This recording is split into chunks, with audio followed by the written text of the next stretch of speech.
अप्रैल 1923 में लॉर्ड कार्नारवन नाम के एक ब्रिटिश रईस काहिरा के एक होटल में तेज बुखार से तड़प रहे थे। रात के ठीक 1:55 पर उनकी मौत हो गई। उसी समय पूरे काहिरा शहर की बत्तियां गुल हो गईं और चारों तरफ अंधेरा छा गया। वहां से हजारों मील दूर इंग्लैंड में कार्नारवन के पालतू कुत्ते ने उसी वक्त एक अजीब चीख मारी और दम तोड़ दिया। मिस्र में एक कोबरा सांप चुपके से एक बंद पिंजरे में घुस गया और उसने हावर्ड कार्टर के पालतू कनानी पक्षी को खा लिया। हावर्ड कार्टर वही इंसान थे जिन्होंने अभी अभी उस मकबरे को खोला था। अगले 6 सालों में इस खुदाई से जुड़े 22 लोगों की मौत हो गई, कुछ की बुखार से, कुछ की दिल का दौरा पड़ने से, और एक आदमी ने तो 7वीं मंजिल की खिड़की से कूदकर अपनी जान दे दी। अखबारों ने दावा किया कि इसके पीछे 3000 साल पुराना कोई जादू या शाप काम कर रहा था। लेकिन असल में क्या हुआ था, यह समझने के लिए हमें इन सनसनीखेज सुर्खियों से आगे बढ़कर देखना होगा और यह तय करना होगा कि क्या यह कोई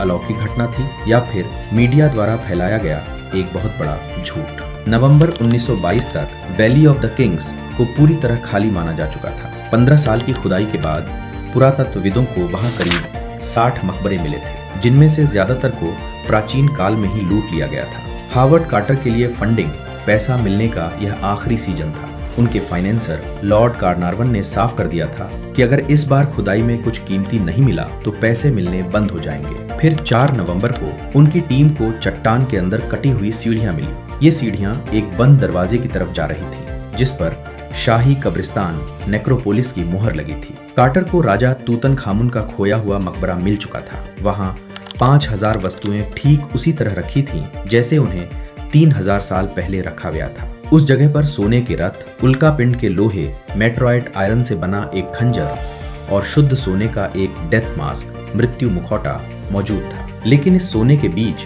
मकबरे के प्रवेश द्वार पर एक मिट्टी की पट्टी, क्ले टैबलेट मिलने की खबरें सामने आई। दावा किया गया कि उस पर एक चेतावनी लिखी थी, जो कोई भी फिरौन की शांति को भंग करेगा, मौत उसके पास तेजी से पंख फैलाकर आएगी। दुनिया भर में इस खोज को लेकर उत्सुकता तो थी ही, और जब इस कथित चेतावनी की खबर फैली तो लोगों में एक सामूहिक डर पैदा हो गया। क्योंकि एक अखबार के पास इस मकबरे की खोजों की खबरों के विशेष अधिकार थे, इसलिए प्रतिद्वंदी अखबारों ने अपने पाठकों को बनाए रखने और अपनी प्रतियां बेचने के लिए हर छोटी मोटी बीमारी या दुर्घटना को फिरौन के शाप से जोड़ना शुरू कर दिया। यह अंधविश्वास तब और बढ़ गया जब शर्लॉक होम्स के लेखक सर आर्थर कॉनन डॉयल ने सार्वजनिक रूप से यह सुझाव दिया कि लॉर्ड कार्नारवन की मौत किसी बुरी रूह या तत्व के कारण हुई होगी। लेकिन इस अलौकिक घटना का पूरा दावा मकबरे के प्रवेश द्वार पर मिली उसी शापित मिट्टी की पट्टी पर टिका था। सच तो यह है कि वैसी कोई पट्टी या लिखावट कभी थी ही नहीं। दशकों बाद मकबरे के सुरक्षा प्रमुख ने स्वीकार किया कि एक पत्रकार ने खुद से वह चेतावनी गढ़ ली थी, क्योंकि खुदाई करने वाली टीम ने उसे इस खोज के बारे में कोई भी जानकारी देने से मना कर दिया था। अखबारों ने अपनी भूतिया और रहस्यमयी खबरों को सच दिखाने के लिए वह झूठी चेतावनी बनाई थी, जहां उनके लिए ऐतिहासिक सच से ज्यादा अपनी खबरें बेचना जरूरी था। उस फर्जी पट्टी के अलावा शाप पर भरोसा करने वाले लोग काहिरा के ब्लैकआउट और कार्नारवन के कुत्ते की मौत का हवाला देते थे। हालांकि अगर हम भौगोलिक तथ्यों को जांचें तो यह कहानी पूरी तरह झूठी साबित होती है। 1920 के दशक में काहिरा का बिजली ग्रिड बेहद खराब और अस्थिर था। पूरे शहर में बिजली जाना एक आम बात थी, न कि कोई सोची समझी अलौकिक घटना। कुत्ते और उसके मालिक की मौत भी एक ही समय पर नहीं हुई थी। जब दोनों देशों के टाइम जोन को मिलाकर देखा जाता है तो साफ होता है कि कुत्ते की मौत लॉर्ड कार्नारवन के गुजरने के कई घंटे बाद हुई थी। विज्ञान और जीव विज्ञान बायोलॉजी इसके पीछे एक ज्यादा तार्किक वजह बताते हैं। एस्परजिलस नाइजर नाम का एक फंगस कवक होता है जो हजारों सालों तक बंद प्राचीन मकबरों के अंदर जिंदा रह सकता है। सांस के जरिए इसके कणों स्पोर्स के शरीर के अंदर जाने से फेफड़ों में गंभीर सूजन आ जाती है।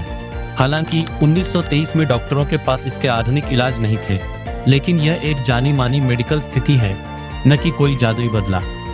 जनता ने टाइम जोन के गणित और फंगस के विज्ञान को समझने के बजाय एक प्रतिशोधी राजा की कहानी को चुनना ज्यादा पसंद किया।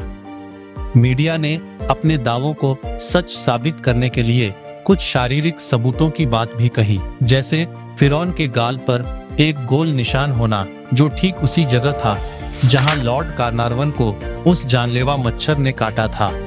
लेकिन असली पोस्टमार्टम रिपोर्ट कुछ और ही बयां करती है। मम्मी की जांच से पता चला कि उनके परिवार में आपस में ही शादियां, सिविल इनब्रीडिंग होने का इतिहास था। उनका एक पैर मुड़ा हुआ था, क्लब फुट, और उन्हें मलेरिया था। लेकिन वहां कोई जादुई निशान या निशान का मेल नहीं था। यह बात भी उन अखबारों द्वारा फैलाया गया एक और झूठ थी जो वहां से आ रही आधिकारिक खबरों का मुकाबला करने के लिए बेताब थे। यह चार्ट मकबरे को खोलने के समय वहां मौजूद 44 पश्चिमी देशों के लोगों की जीवन प्रत्याशा, लाइफ एक्सपेक्टेंसी की तुलना उस दौर के औसत जीवन काल से करता है। साल 2002 के एक अध्ययन में पाया गया कि ये लोग औसतन 73 वर्ष की आयु तक जीवित रहे। सांख्यिकीय रूप से स्टैटिस्टिकली वे 1920 के दशक के आम लोगों की तुलना में ज्यादा लंबा जिए। यह ठोस आंकड़े बताते हैं कि अगर उस शाप का कोई असर हुआ भी था तो उससे लोगों की उम्र लंबी हुई थी, छोटी नहीं। अगर वह शाप सच होता तो हावर्ड कार्टर उसके सबसे पहले शिकार बनते। वह वही आदमी थे जिन्होंने खुद अपने हाथों से मुहरों को तोड़ा था और मम्मी को बाहर निकाला था। कार्टर इस खोज के बाद 16 साल और जिंदा रहे।